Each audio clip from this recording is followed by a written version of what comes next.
India Russia സഹകരണം അല്ലെങ്കിൽ സൗഹൃദം അത് ചരിത്രപരമാണ്, പതിറ്റാണ്ടുകളുടെ പഴക്കമുള്ളതാണ്.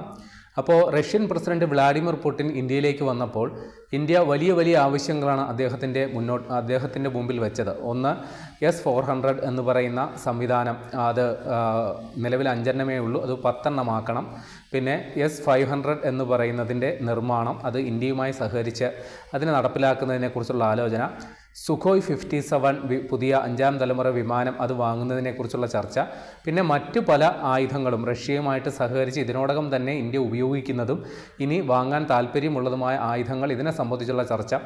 അപ്പോൾ നമ്മൾ ഒരു ട്രാക്ക് റെക്കോർഡ് നോക്കുമ്പോൾ ചരിത്രപരമായി പതിറ്റാണ്ടുകൾക്ക് മുമ്പേ തന്നെ ഇന്ത്യ റഷ്യൻ ആയുധങ്ങൾ വലിയ രീതിയിൽ ഉപയോഗിക്കുന്ന ഒരു രാജ്യമാണ് ഇന്ത്യ ഏറെക്കുറെ പ്രതിരോധ ആവശ്യങ്ങൾക്കുള്ള ആയുധങ്ങളെല്ലാം തന്നെ ഇറക്കുമതി ചെയ്യുകയാണ്. നമുക്ക് സ്വന്തമായി ഉൽപ്പാദിപ്പിക്കുന്നത് വളരെ പരിമിതമായിരുന്നു. ഇപ്പോഴാണ് ആ കഥ മാറിയത്. അപ്പോൾ അതിനു മുമ്പ് റഷ്യൻ ആയുധങ്ങളാണ് ഇന്ത്യ ഏറ്റവും കൂടുതൽ ഉപയോഗിച്ചുകൊണ്ടിരുന്നത്. ഇന്ത്യയുടെ ഈ പ്രതിരോധ സാമഗ്രികളുടെ ഇറക്കുമതിയിൽ 70% റഷ്യൻ നിർമ്മിതമായിരുന്നു. പക്ഷേ അതിൽ പിന്നീട് പല മാറ്റങ്ങൾ വന്നു. ഇന്ത്യ ഈ ആയുധങ്ങളുടെ കാര്യത്തിൽ വൈവിധ്യവൽക്കരണം നടപ്പിലാക്കി. പ്രത്യേകിച്ച് ഇപ്പോൾ വിമാനം, അത് നമ്മൾ ഇപ്പോൾ ഫ്രാൻസിൽ നിന്ന് റഫേൽ വാങ്ങി. അതിനു മുമ്പ് റഷ്യയിൽ നിന്നാണ് നമ്മൾ മിഗ് വാങ്ങിയത്. സുഖോയ് 30 എന്ന് പറയുന്ന വിമാനം റഷ്യയുമായിട്ട് സഹകരിച്ചാണ് ഇന്ത്യ നിർമ്മിക്കുന്നത്. അപ്പോൾ ഇങ്ങനെ ചില പശ്ചാത്തലമുള്ളപ്പോൾ ഇന്ത്യ ആയുധ വാങ്ങലിൽ വൈവിധ്യവൽക്കരണം നടപ്പിലാക്കിയപ്പോൾ റഷ്യ പാകിസ്ഥാനോട് അടുക്കുന്നോ എന്നൊരു ആശങ്ക ഇന്ത്യക്കുണ്ടായി. കാരണം ഇന്ത്യ റഷ്യയുമായിട്ടുള്ള പ്രതിരോധ ഇടപാടുകളിൻ്റെ അളവിൽ വലിയ കുറവ് വരുത്തിയപ്പോൾ റഷ്യ അവരുടെ ആയുധങ്ങൾ വിൽക്കാനായിട്ടുള്ള തൊട്ടടുത്ത വിപണി എന്ന നിലയിൽ പാകിസ്ഥാനെ കണ്ടു എന്നുള്ളതാണ് വാസ്തവം. അപ്പോൾ ആ ഒരു സാഹചര്യത്തിൽ വലിയ രീതിയിൽ പാകിസ്ഥാൻ റഷ്യ സഹകരണം ശക്തിപ്പെടുന്നത് ഇന്ത്യക്ക് വലിയൊരു ആശങ്ക ഉണ്ടാക്കുന്നു എന്നുള്ളതാണ് വാസ്തവം. ഈ ഒരു സാഹചര്യത്തിൽ റഷ്യയെ ഇന്ത്യയോടുകൂടി അടുപ്പിച്ച് തന്നെ നിർത്തുക എന്നുള്ളൊരു അജണ്ടയുടെ ഭാഗം കൂടിയായിട്ടാണ് റഷ്യയ്ക്ക് വൻതോതിലുള്ള പ്രതിരോധ കരാറുകൾ ഇന്ത്യ വാഗ്ദാനം ചെയ്തത് എന്നുള്ളതാണ് പുതിയ വിവരം. കാരണം ഇന്ത്യ തദ്ദേശീയമായിട്ട് നിരവധി ആയുധങ്ങൾ നിർമ്മിക്കുന്നു. Make in India, Atmanirbhar Bharat എന്നൊക്കെ പറഞ്ഞ സങ്കല്പങ്ങൾ നമ്മുടെ മുമ്പിലുണ്ട്. എന്നിട്ട് പോലും റഷ്യൻ നിർമ്മിത ആയുധങ്ങൾ വലിയ രീതിയിൽ വാങ്ങുന്നതിനോ അല്ലെങ്കിൽ റഷ്യയുമായി സഹകരിച്ച് അത് ഇന്ത്യയിൽ നിർമ്മിക്കുന്നതിനോ അങ്ങനെ ശതകോടികളുടെ കരാറിനാണ് ഇന്ത്യയും റഷ്യയുമായിട്ട് നീക്കം നടക്കുന്നത്. അതിൻ്റെ കാരണം ഞാൻ നേരത്തെ പറഞ്ഞതുപോലെ പാകിസ്ഥാൻ റഷ്യ സഹകരണം ഒഴിവാക്കുക എന്നുള്ള അജണ്ടയുടെ പുറത്താണ് എന്നുള്ളതാണ് പുതിയ വിവരം. അതിൻ്റെ ചരിത്രത്തിലേക്ക് പോയി കഴിഞ്ഞാൽ ഈ 1990 റഷ്യയിൽ നിന്ന് ഈ സുഖോയ് 27 എന്ന് പറയുന്നൊരു വിമാനം വാങ്ങാനായിട്ട് പാകിസ്ഥാന് പദ്ധതി ഉണ്ടായിരുന്നു. അപ്പോൾ അത് സംബന്ധിച്ചുള്ള ചർച്ചകൾ വലിയ രീതിയിൽ മുമ്പോട്ട് പോയി. റഷ്യയ്ക്കും താല്പര്യമായിരുന്നു. പക്ഷേ ഇന്ത്യ ഇടപെട്ട് ഇന്ത്യയുടെ വലിയ സമ്മർദ്ദം വന്നതിനെ തുടർന്നാണ് ആ കരാറ്, അവിടെ 90കളിലെ കാര്യമാണ്, ആ കരാറിൽ നിന്ന് റഷ്യ പിന്മാറിയത്. പക്ഷെ അതിനുശേഷം പല നീക്കങ്ങളും പാകിസ്ഥാൻ്റെ ഭാഗത്തു നിന്ന് ഇങ്ങനെ ഉണ്ടായിട്ടുണ്ട്. അത് എയർ ടു എയർ മിസൈല്, ടാങ്കുകൾ, സ്റ്റെൽത്ത് ഫ്രിഗേറ്റ്, അതായത് നമ്മുടെ ഈ ചെറിയ യുദ്ധ കപ്പലുകൾ, പിന്നെ ആർട്ടിലറി ഗൺ, ഇതൊക്കെ വാങ്ങാനായിട്ട് പാകിസ്ഥാൻ നിരന്തരം റഷ്യയോട് സമീപിക്കുകയും അതിൽ ചിലതൊക്കെ ഇടപാടുകൾ നടക്കുകയും ചെയ്തു. എന്നാൽ ഭൂരിഭാഗം ഇടപാടുകളും ഇന്ത്യയുടെ എതിർപ്പിനെ തുടർന്ന് അത് നടപ്പാകാതെ വന്നു. റഷ്യ പാകിസ്ഥാന് ആയുധങ്ങൾ വിൽക്കുന്നതിൽ നിന്ന് വലിയൊരളവിൽ വിട്ടുനിന്നിരുന്നു. പക്ഷേ 1996, 2016 കാലയളവിൽ സൈന്യത്തിന് ആവശ്യമുള്ള ട്രാൻസ്പോർട്ടേഷൻ പർപ്പസിന് വേണ്ടിയിട്ടുള്ള ഹെലികോപ്റ്ററുകൾ, അതായത് സൈനികരെ അങ്ങോട്ടും ഇങ്ങോട്ടും ഒക്കെ വിന്യസിക്കുന്നതിന് വേണ്ടി ഉപയോഗിക്കുന്ന ഹെലികോപ്റ്ററുകൾ ധാരാളമായിട്ട് റഷ്യൻ നിർമ്മിത ഹെലികോപ്റ്ററുകൾ പാകിസ്ഥാൻ വാങ്ങിയിട്ടുണ്ട് എന്നുള്ളതാണ് കണക്ക്. പിന്നെ നമ്മൾ ഏതാണ്ട് 2015 ശേഷം ഇന്ത്യ റഷ്യൻ നിർമ്മിത ആയുധങ്ങളുടെ, ഞാൻ നേരത്തെ പറഞ്ഞതുപോലെ വലിയ തോതിൽ റഷ്യൻ ആയുധങ്ങൾ ഉപയോഗിക്കുന്നതിൽ നമ്മൾ, അല്ലെങ്കിൽ വിദേശ ആയുധങ്ങൾ വാങ്ങുന്നതിൽ നിന്ന് നമ്മൾ വലിയ രീതിയിൽ പിന്നോട്ട് പോകുന്നൊരു സാഹചര്യം വന്നു.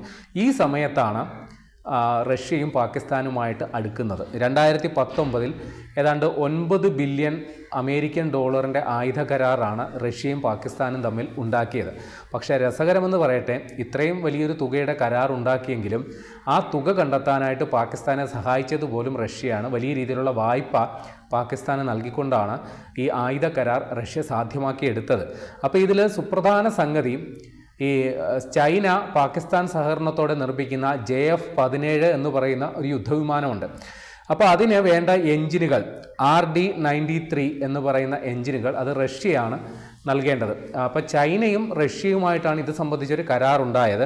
2007 2010 കാലയളവിൽ റഷ്യയിലെ റോബോൺ എക്സ്പോർട്ട് എന്ന് പറയുന്ന കമ്പനിയുമായിട്ടാണ് ചൈന കരാറിലെത്തിയത്. അപ്പോൾ ഇത് പ്രകാരം 250 RD-93 എഞ്ചിനുകളാണ് റഷ്യ ചൈനയ്ക്ക് നൽകേണ്ടിയിരുന്നത്. അപ്പോൾ അതിലൊരു കണ്ടീഷൻ ഉണ്ടായിരുന്നു, ചൈന ഈ എഞ്ചിൻ ഒന്നെങ്കിൽ അവർ തന്നെ ഉപയോഗിക്കും, അല്ലെങ്കിൽ ഒരു മൂന്നാമതൊരു രാജ്യത്തിന് ഇത് കൈമാറും. ഈ വ്യവസ്ഥ പ്രകാരമാണ് ഈ കരാർ യാഥാർത്ഥ്യമായത്. അപ്പോൾ ആദ്യം 250 എഞ്ചിൻ, പിന്നീട് പുറകെ ഒരു 400 എണ്ണം കൂടി, മൊത്തം 650 വിമാന എഞ്ചിനുകൾ നൽകുന്നതിനാണ് റഷ്യയും ചൈനയുമായിട്ട് ധാരണയായത്.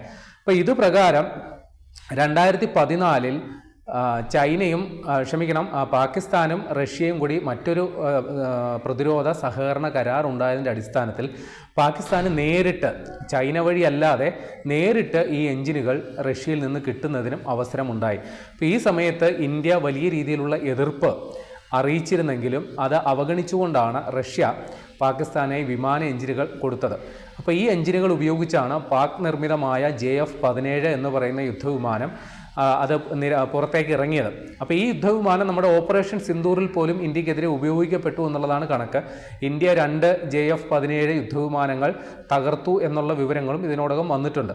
അപ്പോൾ റഷ്യൻ നിർമ്മിത എഞ്ചിൻ ഉപയോഗിച്ച് പാകിസ്ഥാൻ വിമാനം നിർമ്മിക്കുന്നു, അത് ഇന്ത്യക്കെതിരെ എടുത്ത് ഉപയോഗിക്കുന്നു. അപ്പോൾ ഇതിന് ചില റഷ്യൻ വിലയിരുത്തലുകൾ വന്നത്, അത് ഓർത്ത് നിങ്ങൾ ഭയപ്പെടേണ്ട സാഹചര്യമില്ല, ഇന്ത്യക്കാർ അതോർത്ത് ആശങ്കപ്പെടേണ്ട കാര്യം, RD-93 എഞ്ചിൻ പാകിസ്ഥാൻ ഉപയോഗിക്കുന്നത് കൊണ്ട് ഗുണം ഇന്ത്യക്ക് തന്നെയാണ്. കാര്യം ഈ എഞ്ചിനെ കുറിച്ചുള്ള സകലമാന വിവരങ്ങളും ഇന്ത്യക്ക് അറിയാം. അപ്പോൾ ആ വിമാനങ്ങളുടെ പ്രവർത്തന മികവ് എത്രത്തോളമാണ് എന്നുള്ള മുൻധാരണ ഇന്ത്യക്കുണ്ടാകും. അതുകൊണ്ട് ഇന്ത്യക്ക് ആ കാര്യത്തിൽ ആശങ്ക വേണ്ട എന്നാണ് റഷ്യൻ അധികൃതർ ആ സമയത്ത് എടുത്തൊരു നിലപാട്.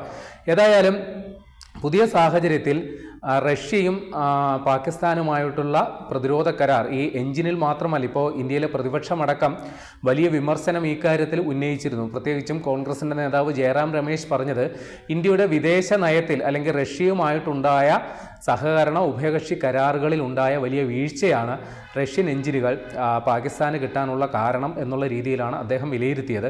ഏതായാലും ഇക്കാര്യത്തിൽ റഷ്യയും പാകിസ്ഥാനും വലിയ സഹകരണം, ഇപ്പോൾ കഴിഞ്ഞ ഒരു 2 മാസം മുമ്പാണ് പാകിസ്ഥാൻ്റെ പ്രധാനമന്ത്രി ഷഹ്ബാസ് ഷെരീഫ് പുടിനെ കണ്ട് വലിയ രീതിയിലുള്ള സഹകരണം, സാമ്പത്തിക സഹായം അടക്കമുള്ളവ റഷ്യയിൽ നിന്ന് അഭ്യർത്ഥിച്ചത്.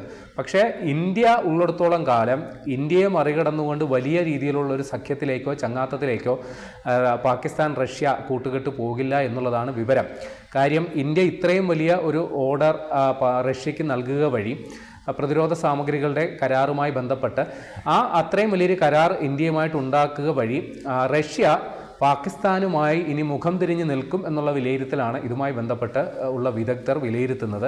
കാരണം പാകിസ്ഥാൻ ഈ ആയുധങ്ങൾ അത് വാങ്ങുന്നതിന് ഉള്ള ശേഷി കുറവ് തന്നെയാണ് പ്രധാന കാരണം. അവർ വലിയ ആവശ്യങ്ങളുമായിട്ട് മുമ്പോട്ട് വന്നാൽ പോലും അവർക്ക് റഷ്യൻ ആയുധങ്ങൾ വാങ്ങാനായിട്ടുള്ള സാമ്പത്തിക ശേഷി ഉണ്ടോ, അല്ലെങ്കിൽ അതിനുവേണ്ടിയും ലോകബാങ്ക് വായ്പ പോലെയുള്ള വലിയ വായ്പകൾ റഷ്യ തന്നെ മുൻകൈയെടുത്ത് നൽകേണ്ട ഒരു സാഹചര്യമുണ്ട്. അതുകൊണ്ട് പാകിസ്ഥാനുമായിട്ട് ഇടപാട് നടത്തുന്നതിൽ റഷ്യക്ക് വലിയ താല്പര്യമില്ല.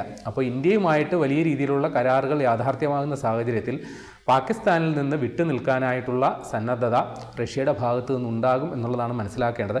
അപ്പോൾ ഈ ഒരു പശ്ചാത്തലത്തിലാണ് ഇന്ത്യ റഷ്യയുമായിട്ട് വലിയ രീതിയിലുള്ള സഹകരണ കരാറുകളിലേക്ക്, പ്രതിരോധ സാമഗ്രികളുടെ കരാറുകളിലേക്ക് പോകാനുള്ള കാരണവും ഇതുതന്നെയാണ്.